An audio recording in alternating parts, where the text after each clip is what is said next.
امام جلال الدین سیوطی رحمۃ اللہ علیہ نے اپنی اس کتاب کی انفرادیت اور اس کے امتیاز کو گنانا شروع کیا اور انہوں نے اس میں سے موضوع پر 23 کتابیں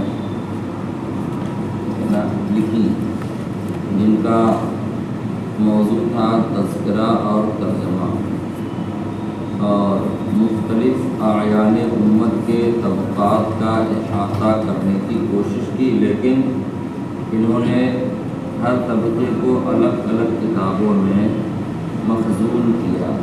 ہر طبقے کو الگ کتاب میں رکھا جائے گا تو لوگوں کو تلاش کرنے میں اور پڑھنے میں سہولت ہوگی۔ انہیں بہت زیادہ دماغ نہیں خرچ کرنا پڑے گا کہ ہم اس بات کی تحقیق کریں کہ یہ صاحب جن کا ذکر یہاں ہو رہا ہے ان کا شمار کس طبقے میں ہوگا، یا کئی طبقات میں ان کا شمار ہے تو ان کا اختصاصی طبقہ اختصاصی میدان کیا تھا، کس میدان میں زیادہ ان کی خدمات ہیں کہ ممتاز انہیں سمجھا جائے اس میدان کا۔ اور پھر اس کے بعد جو اسلامی سیاست کے نمائندے تھے ان کے ذکر پر اور تذکرے پر مشتمل انہوں نے تاریخ الخلفاء لکھی، اور پھر اس کے بعد انہوں نے یہ وضاحت فرمائی کہ ہم نے یہ کتاب کیوں لکھی اور اس کتاب میں ہم نے کن کن خلفاء کا ذکر کیا ہے۔ غالباً آخری خلیفہ ان کا معتصم باللہ ہے جس کا اس کتاب میں ذکر ہے۔ بطور خاص انہوں نے اپنی اس کتاب میں وہ جو مصر کے فاطمی خلفاء قرار دیے جاتے تھے ان کا ذکر نہیں کیا ہے، یعنی مصر کے وہ خلفاء جو فاطمی تھے اور وہ خود کو علوی اور فاطمی کہتے تھے، حقیقت میں وہ فاطمی نہیں تھے، حقیقت میں وہ علوی نہیں تھے۔ تو اس دعوے پر یہ چاہتے ہیں کہ کچھ ایسے حوالے آپ کے سامنے پیش کر دیں جس کے ذریعے سے منظر پوری طرح صاف ہو جائے کہ ہم نے جو دعویٰ کیا ہے اور جس دعوے کی بنیاد پر ہم نے مصر کے فاطمی سربراہوں کا ذکر اپنی اس کتاب میں نہیں کیا ہے، خلیفہ کی حیثیت سے خلفاء کی حیثیت سے وہ کیوں نہیں کیا۔ تو سب سے پہلے بیان کرتے ہیں ماقبل میں کہ ہم نے جو خلفائے عبیدیین ہیں ان میں سے کسی کو بھی یہاں نہیں پیش کیا، کسی کا بھی ذکر نہیں کیا، کیونکہ امامت کی جو شرطیں ہیں ان کے اندر نہیں پائی جاتی، اور اس کی چند وجہیں ہیں۔ سب سے پہلی وجہ بیان کرتے ہیں منہا انہم غیر قرشیین۔ سب سے پہلی وجہ یہ ہے کہ یہ قریشی نہیں ہے، ان کا تعلق قریش قبیلے سے نہیں، اور اللہ کے رسول صلی اللہ علیہ وسلم کا بڑا واضح فرمان ہے الائمۃ من قریش۔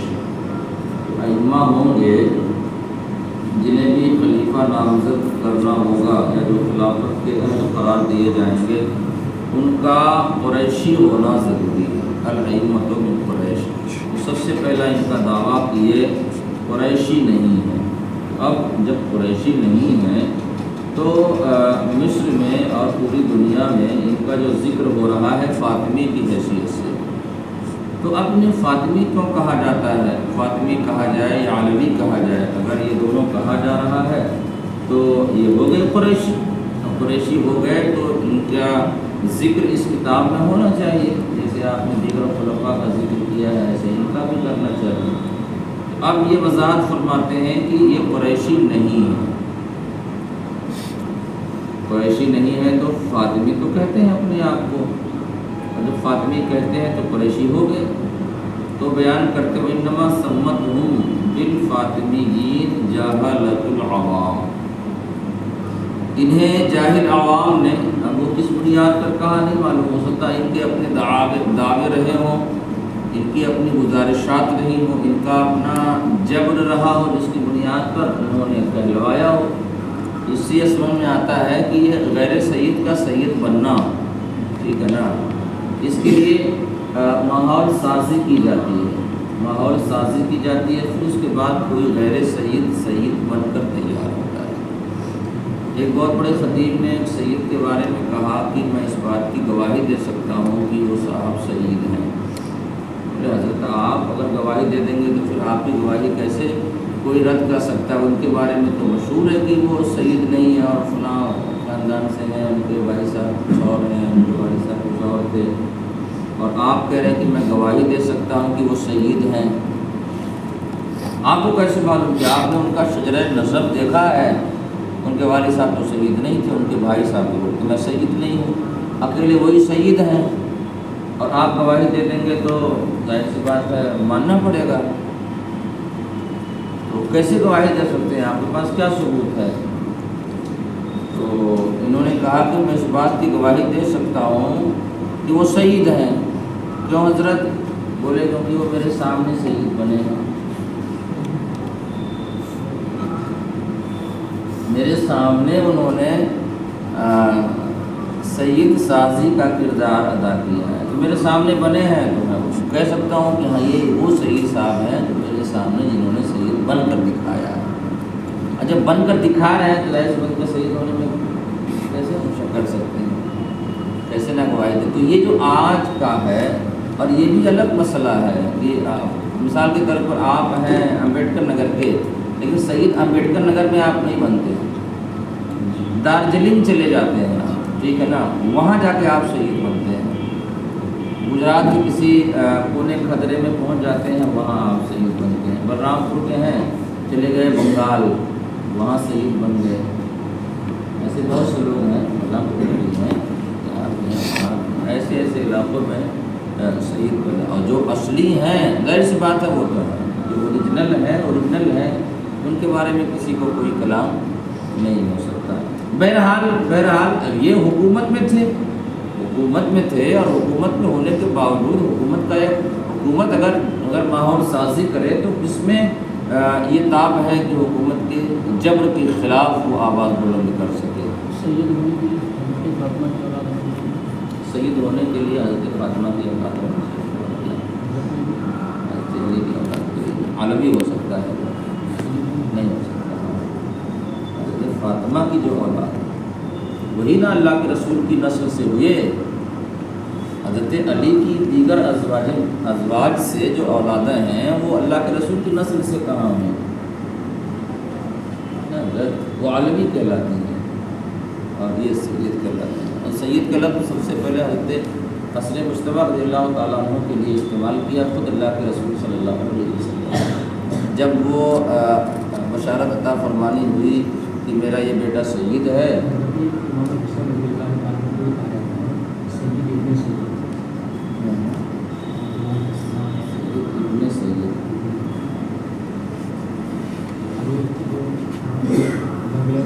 سید ابن سید، ہم فاطمی ہیں، یعنی حضرت فاطمہ کی اولاد ہیں، حضرت فاطمہ کی اولاد ہیں، گویا کہ سید ہیں، اور ہم حکومت کے اہل ہیں، ہمارے اندر خلافت کی اہلیت پائی جاتی ہے. تو بہرحال بیان فرماتے ہیں کہ اولاً تو یہ قریشی نہیں ہیں. اب قریشی نہیں ہے تو ان کا فاطمی کہلانا یہ غلط بنیادوں پر ہے، اور وہ غلط بنیادیں کس نے فراہم کی ہیں؟ جاہل عوام کو یہ مسئلہ کہاں سے حاصل ہوگا؟ خواص حکومت کے اہلکاروں کے ذریعے.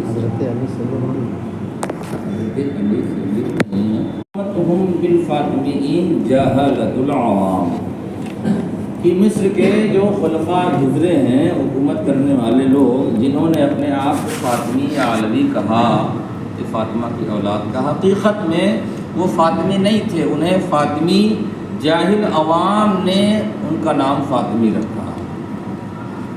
اور اگر آپ کو ہماری اس بات میں کوئی شک ہو وَإِلَّا فَجَدُّهُمْ مَجُوسِيٌّ، تو ان کا جو جد اعلیٰ ہے وہ تو مجوسی تھا.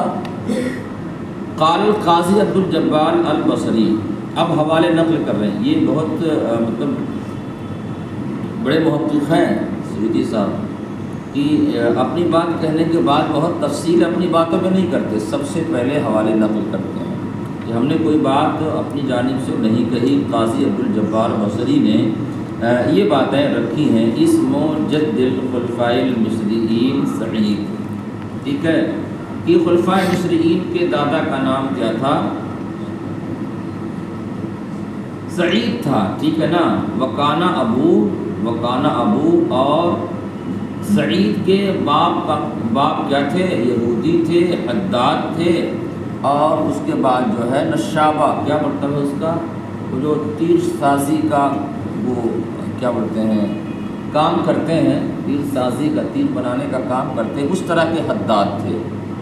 قاضی ابو بکر باقلانی کہتے ہیں القداح جد عبید اللہ الذی یسمى بالمہدی کانا مجوسیا۔ عبید اللہ، ٹھیک ہے، جس کی بنیاد پر یہ عبیدیین کہے جاتے ہیں۔ القداح جد عبید اللہ الذی یسمى بالمہدی، قداح اس عبید اللہ کے دادا ہیں جن کو مہدی کہا جاتا ہے۔ یہ قداح کیا تھے؟ مجوسی تھے، اور یہی پہلا شخص ہے عبید اللہ، ٹھیک ہے نا، جو مصر آیا۔ عبید اللہ یہی پہلا شخص ہے جس کے لیے لفظ مغرب کا استعمال کیا۔ مغرب سے یہاں اشارہ ہے مصر کی طرف کہ وَدَخَلَ عُبَيْدُ اللَّهِ الْمَغْرِبِ، کہ عبید اللہ یہ پہلا شخص ہے جو مصر آیا۔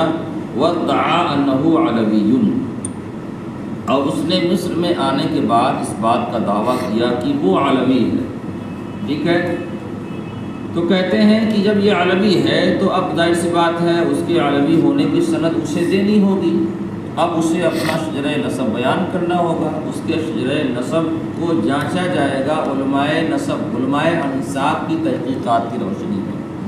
علماء انساب نے اس موضوع پر جو کتابیں لکھی ہیں ان کی روشنی میں اس کے شجرہ نسب کو جانچا جائے یا جانچا گیا تو کہیں سے دور دور تک اس کا علوی ہونا ثابت نہیں ہوا، پتہ ہی نہیں چلا کہ ہاں وہ اس کا نسب کسی طرح محفوظ ہے کہ نہیں ہے، اور اگر جو نسب وہ بیان کر رہا ہے وہ نسب کسی بھی طرح حضرت علی مرتضیٰ رضی اللہ تعالیٰ عنہ یا حضرت فاطمہ کی جانب وہ نہیں منسوب ہوتا، نہیں پہنچتا۔ وَلَمْ يَعْرِفُ أَحَدٌ مِّنْ عُلَمَاءِ النَّسَبِ، علم نسب کے جو علماء اور ماہرین ہیں ان میں سے کسی نے بھی اسے نہیں پہچانا، یعنی اس کی شناخت نہیں کی۔ صاف صاف ترجمہ کریں، اس کی شناخت نہیں کی، یعنی انہوں نے جانچا پڑتال کیا اور پھر اس کے بعد انہیں کہیں سے بھی یہ نہ پتہ چلا کہ یہ شخص علوی ہو سکتا ہے۔ تو جب علماء نسب نے بھی کوشش کر لی اور ان کی اپنی تفتیش میں اس کا علوی ہونا ثابت نہیں ہوا، پھر وہی بات رہ گئی کہ پھر یہ فاطمی کیوں اپنے آپ کو کہتے ہیں؟ فاطمی خلفاء مصر کے کیوں کہتے ہیں؟ تو سماہم جہلۃ الناس الفاطمیین، تو جاہل لوگوں نے انہیں فاطمی کہنا شروع کر دیا۔ ایک مشہور محقق اور مؤرخ ہیں جن کی ایک مشہور کتاب ہے وفیات الاعیان، ٹھیک ہے نا، اعیان امت کے تذکرے پر مشتمل انتہائی معتبر کتاب۔ ان کا نام ہے ابن خلقان، ابن خلقان، ابن خلقان، ابن خلقان، ٹھیک ہے نا، ان کا نام نہیں ہے ابن خلقان، ابن خلقان، ابن خلقان، ٹھیک ہے نا، خلقان، خلقان، خلقان، ٹھیک ہے نا، زیادہ مشہور ابن خلقان سے ہیں۔ وفیات الاعیان بڑی معتبر، بڑی مستند کتاب ہے اور جس کا موضوع ہے تذکرہ اعیان امت۔ اس کے بعد کہتے ہیں وہ عبید اللہ جو سب سے پہلے مصر آیا اور جس کا نام مہدی پڑا، ہو سکتا ہے مصر آنے کے بعد انہوں نے اپنا ایک عرفی نام رکھا ہو مہدی اور اس بات کا دعویٰ کیا ہو کہ میں علوی ہوں۔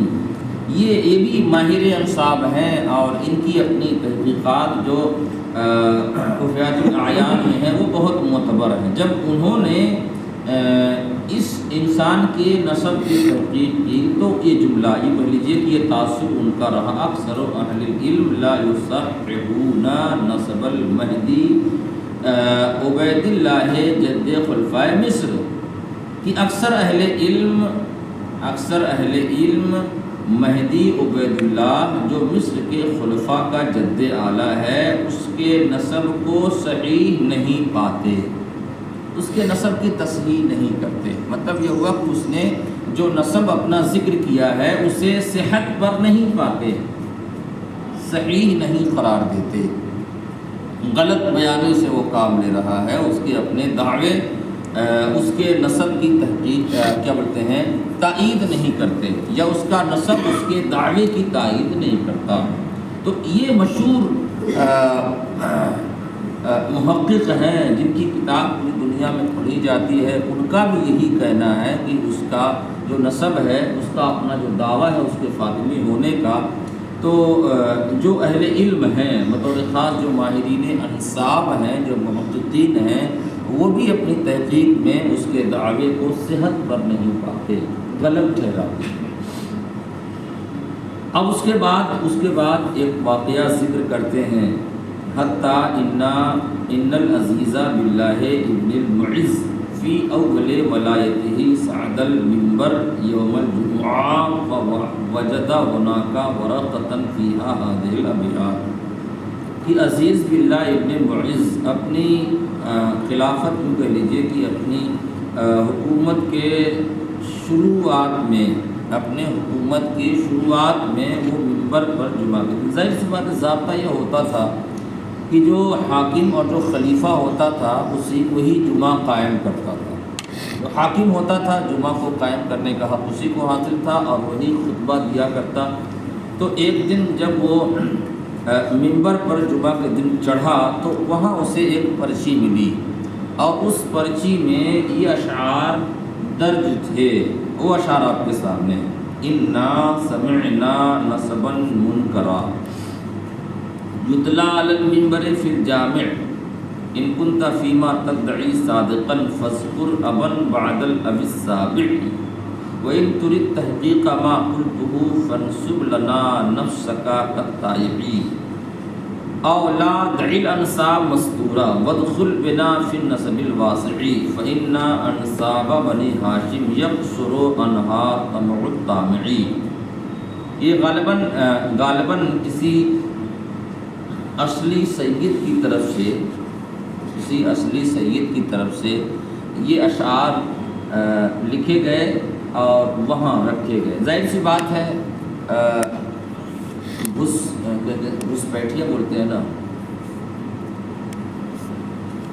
جس نسب میں مطلب غلط بیانی کے غلط دعووں کے ذریعے سے جس نسب میں داخل ہونے کی کوشش کی جائے گی سب سے زیادہ تکلیف اسی نسب والے کو ہوگی، ٹھیک ہے نا، اور وہی مضبوط ترین دعوے دار بن کر ابھر سکتا ہے۔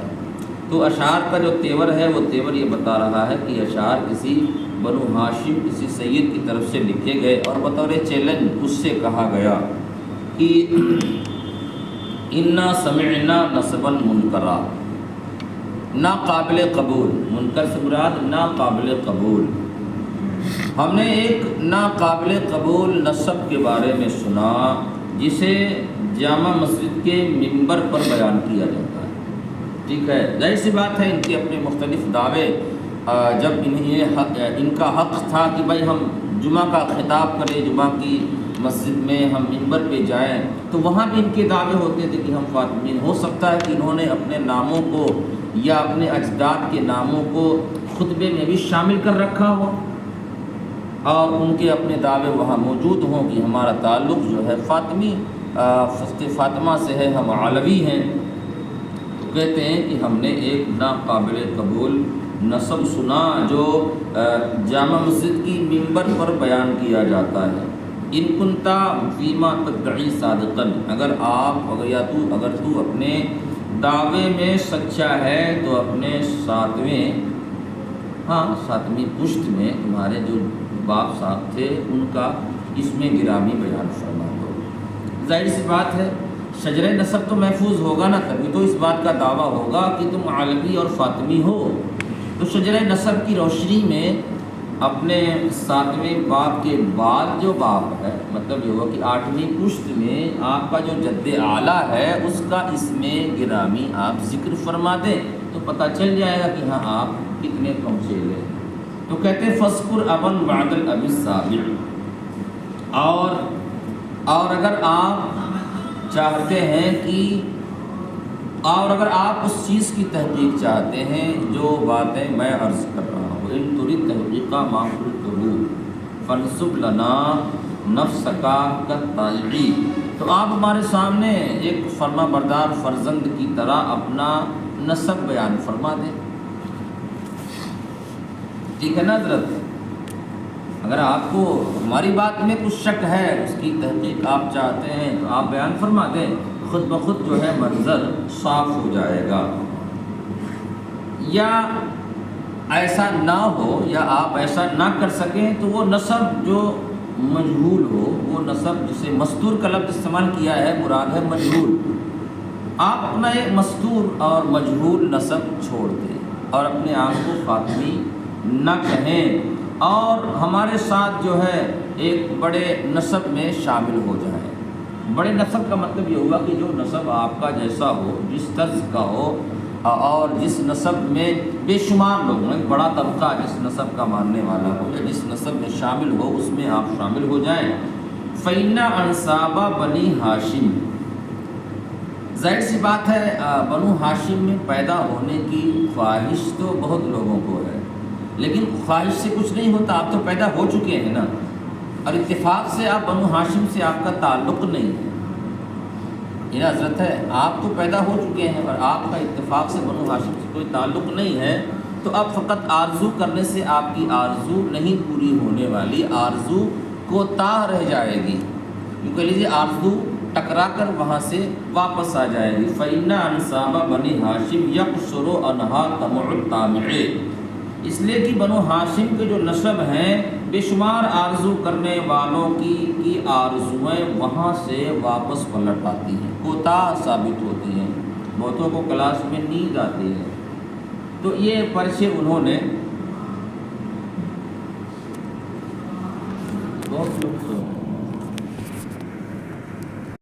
صاحب نے کچھ حقائق پیش فرمائے. بس اتنا رہنے دو.